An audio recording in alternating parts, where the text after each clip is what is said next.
Lain niyang kulit, tsak ika'y mapapaibig. Ang bibi mo at ang bibi ko. I love you! Love you, pare. Bibo! Bibo!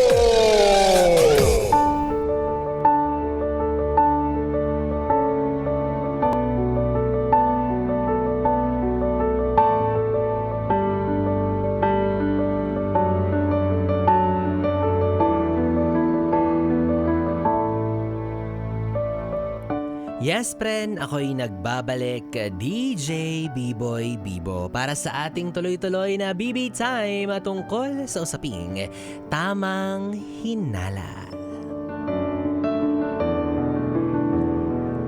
Ikaw ba, yes, friend, mayroon ka bang kasalukuyang karelasyon kung saan ay tila ba siya ay laging nagdududa? Tila ba hindi niya ibinibigay sa'yo ng buo ang kanyang tiwala? O hindi naman kaya ikaw mismo na nakikinig ngayon ang siyang tinutukoy ko, ang taong laging naghihinala? Ay, dudang-duda yarn. Masyado namang sigurista na para bang, ay nako, ewan ko ba. Sa bagay, no, hindi naman kita masisisi kung ganyan yung nararamdaman mo. Maybe from the past, naka-experience ka ng pangluloko, di ba? Kaya ito yung sinasabi natin lagi, no? Laging paalala na kapag magmamahal tayo, dapat laging seryoso, laging totoo. Kasi once na masira at mabasag mo ang tiwala sa iyo ng isang tao, mahihirapan na siyang buuhin yun ulit. At maaari, mas malungkot, worse, yung tiwalang nasira mo kahit maghiwalay kayo, yung trust issue ay maipasa niya sa ibang tao. Maipasa niya sa susunod niyang karelasyon. Unfair man kung iisipin, pero 'di ba? Kasalanan mo 'yan. Sinira mo yung tiwala niya, kaya the next time around na nagmahal siya, may trust issue na siya. Though again, it's unfair. Kasi totoo naman, ibang tao na yon. Nararapat lang naman na kapag magmamahal ka ulit at magpapapasok ka ng panibagong tao sa buhay mo, dapat renewed ka na, refreshed. Wala nang bigat na daladala sa maleta mula sa nakalipas mong jowa or asawa, di ba? Pero naiintindihan ko rin naman na nandun na yung takot mo, yung agam-agam na baka maulit. Diba? Na kung ibigay mo man yung buo mong tiwala ulit, masira lang ulit, diba? So, mahirap din talaga. So, alam ko naman na nag-iingat ka lang. Pero, paminsan-minsan, pwede mo naman siyang bawas-bawasan, diba? Lalo na kapag nararamdaman mo naman na sincere talaga sa iyo yung tao, na wala siyang ginagawang masama, wala kang nakikitang problema sa kanya, i-tone down mo kahit papano. Ipakita mo naman doon sa tao na binibigay mo yung pagmamahal mo at tiwala mo para sa kanya. Kasi for sure, mahihirapan din siya. I mean, it must be effortless for someone to build trust, 'di ba, para sa partner niya. Kasi bare minimum 'yan, 'di ba? Basic 'yan, ika nga ng ikabalang istasyon. Pero 'di ba, dapat solid na solid mong maibibigay pa rin yung tiwala, at solid na solid niyang makukuha yung tiwala mo. Ganun lang 'yun, 'di ba? So ang bottom line ng usapan natin ngayong gabi, wag na nating pahabain pa. Simpleng-simple lang naman. Walang ganitong issue kung parehas kayong loyal, parehas kayong faithful, parehas kayong may trust, at parehas kayong may honesty. 'Di ba? Simpleng-simple lang. Yun lang naman talaga yung recipe na kinakailangan dito, 'di ba? Tandaan nyo lang din na ang isang overthinker, ang isang TH or tamang hinala, ang isang paranoid na jowa ay dapat mapunta sa isang partner na marunong mag-communicate, marunong magpalusot. Dapat magaling, charot. Magaling lumusot sa mga magpaliwanag. Magbigay ng alibay. Charot. Di ba yung magaling magpaliwanag, mag-assure na hindi. Kung ano man yung iniisip mo, hindi yun totoo. At dapat alam mo yung sinasabi mo na yun din talaga yung sincero mula sa'yo, di ba? Kasi madaling sabihin na hindi yun yung totoo. Hindi ko babae yun. Hindi ko kinakalantaryo yun. Pero yun nga ba yung katotohanan? O yun lang yung naisip mong dahilan para malusutan yung kasinungalingan? Diba? So dapat, kapag mag-a-assure ka, sure ka rin sa sarili mo na yun talaga yung totoo. Kasi ang ending, pag niloko mo siya, loko mo yung sarili mo, naglolokohan na lang kayo. Itigil nyo na yan, diba? So yun, kapag alam mong overthinker yung jowa mo, communicate. Bigay mo lahat. Password mo. Lahat, ibigay mo. Ipa-invade mo yung personal space mo. Bahala ka sa buhay mo. Kung yun lang yung way para makuha mo yung tiwala niya, di ba? At kung yun yung gusto mo. Kasi, di ba, yun lang yung paraan para kumalma yung naghuhurimentado mong jowa.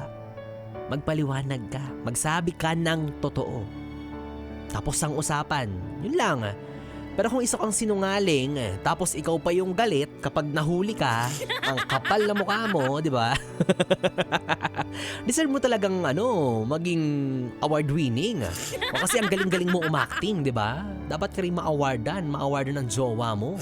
Ng hiwalayan, gano'n. Kasi di ba, mas madaling patawarin yung taong umaamin. Kesa yung nahuli mo na, nagpapalusot pa, nagsisinungaling pa rin. Kaya wag ka na magtaka kung bakit lagi siyang nagdududa sa'yo kasi alam niya na yung karakas mo, alam niya na yung galawan mo, alam niya na kapag wala ka sa tabi mo o sa tabi niya, ay gumagawa ka ng milagro, gumagawa ka ng hindi maganda. Tumitikim ka ng iba, yun. Pero again, going back sa mga TH, bawas-bawasan po natin, ha? I-tone down po natin kapag nakikita natin again na wala namang ginagawang masama. Huwag kang palagawa ng issue kasi masakit din yan sa ulo, di ba? Yung nagtatrabaho lang naman siya ng matiwasay tapos kung ano-anong binabato mo sa kanyang espekulasyon o hindi naman kaya di ba, bintang na wala ka namang pinangahawakan, di ba? Yung talagang maiisip mo lang na, bakit ganon? May may babae ka. May babae ka, Nag-overnight kayo, Naanakan mo na siya, O, di ba? Ang layo mo na. OA ka na masyado. Hindi pa pwedeng into girls lang din talaga siya kasi girl din siya. Charot. Di ba? Huwag mo tayo masyadong tutok na tutok, bantay na bantay sa mga partner natin. Tandaan natin may kanya-kanya pa rin tayong buhay at the end of the day, maghihiwalay pa rin tayo kapag pupunta tayo sa trabaho o sa sarili nating mundo at times, di ba? Still, ibigay mo yung tiwala mo. Kasi baka nasasakal na rin siya or nakakababa na ng dignidad yung lagi mo na lang siyang pinagbibintangan lalo na pag may iba nang involve, may iba nang nakakaalam, di ba? Yung mga kaibigan niya, ang alam nila, loyal naman talaga siya, tapat siya sa'yo, never siyang nagloko pero lagi mong pinagdudukdukan sa pagmumukha niya at sa mga taong malapit sa kanya na hindi, manloloko yan. Babaero yan, lalakero yan. Di ba? Nakakababa ng dignidad knowing na nagmamahal lang naman siya ng totoo sa'yo. Knowing na tapat naman talaga siyang magmahal. So it's unfair. 'Di ba? Yung wala ka namang matibay na ebidensya, wala ka namang basihan. 'Di ba? Kasi one day magulat ka na lang sabihan kanya ng walang binatbat yang pagbibintang mo pag ginawa ko yang totoo. O 'di ba? Tameme ka talaga niyan. Tapos ka talaga niyan. Naka-zipper talaga bunganga mo niyan, promise. Kaya naman ang bottom line ng ating usapan na trust your partner. Kahit kayo nahinala siya minsan, idaan nyo sa usapan na masinsinan. Huwag mong sinisindak kasi mas may chance na mag-defend yan na magsinungaling yan. Diba? Huwag mo naman agad pagbintangan. Buti pa nga sa korte, ilang hearing muna bago mapatunayan kung guilty or not guilty. Pero ikaw, hibla lang ng buhok ng babae, nakita mong nakadikit sa damit niya. Abay, sinisentensyahan mo na agad. Wala na, it's over na. Naku, hindi pwede sa akin yan, oo. Kung magjowa tayo tapos ginaganyan mo ko, ay sinasabi ko sa'yo, tapos tayo. Matutulog kang may nobyo, matutulog ka sa tabi ni Biboy Bibo, pero pag gising mo, single ka na. Oo. Charot lang. Siyempre, pwede naman natin pag-usapan. Negotiable naman. Ikaw naman masyado ka namang kabado. Ay, nako. Well, anyways, para sa mga yes pre natin na TH, naway palayain nyo na ang sarili ninyo sa gabi-gabing pag-overthink. Diba? Masarap matulog ng mapayapa knowing na kayo lang dalawa sa relasyon. Ganun naman talaga, diba? Kailangan mo lang ibigay sa inyong tatlo yung tiwala nyo sa isa't isa. Diba? Tatlo pala si Lolo. Balak isa, mag-away kayo ngayon. Ayos na. Well, anyways, para naman sa mga yes friend natin na TH din tamang hinalat, nagdududa na, talaga ba? Totoo ba yung naririnig ko na si Yes FM ay namimigay sila ng pera? Sorry. O eto na, para naman magkaroon ka ng kapayapaan sa isip mo at ng pruweba, ay bibigay ko na sa'yo ang mga listahan ng mga nanalo para sa ating ACS! ACS! ACS! Kaya naman, yes, friend, huwag ka na mag-alinlangan. Ibaba mo na ang pride mo. Diba, maniwala ka na kay Biboy Bibo na dito sa Yes FM, araw-araw kaming namimigay ng 4 na tig 500 piso. So matotal 2,000 piso po ang ipinamimigay namin dito. Again, araw-araw po yan. Kaya naman makinig lang kayo lagi sa amin. Si OA. Namimigay po kami ng 500 pesos. Oo, ulit-ulitin ko yan. Hatid sa inyo yan ng Yes FM and of course ng ACS Manufacturing Corporation ng Pride Detergent. Oo, mula po yan sa programa ni Rico Panyero hanggang sa programa ni DJ Laika Barista. At kanina nga ang mga nanalo February 3 ay si Erwin Dalapo, JM Mirasol, Winnie De Quiros. Ayan, congratulations po sa mga pagmumukha ninyo. Makakatanggap po kayo ng tumataginting na 500 piso. Kaya naman ikaw, yes friend, kung gusto mo rin ng 500 petot, ituloy-tuloy mo lang ang pakikinig at pakikitutok sa 101.1 Yes FM at sundin mo lang or sagutin mo lang ang mga ipapagawa o itatanong sa iyo ng mga DJs.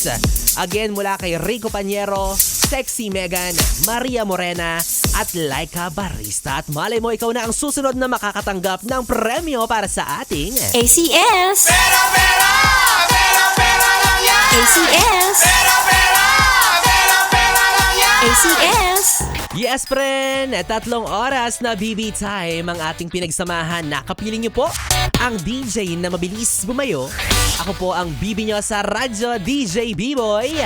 B-Boy Bibo. Magkasama at magkarinigan tayong muli bukas sa parehong oras dito lang sa istasyong No Problem. Ang 101.1 Yes FM. Solid! Oras natin, 11:41. Good night, BB. Mwah, mwah.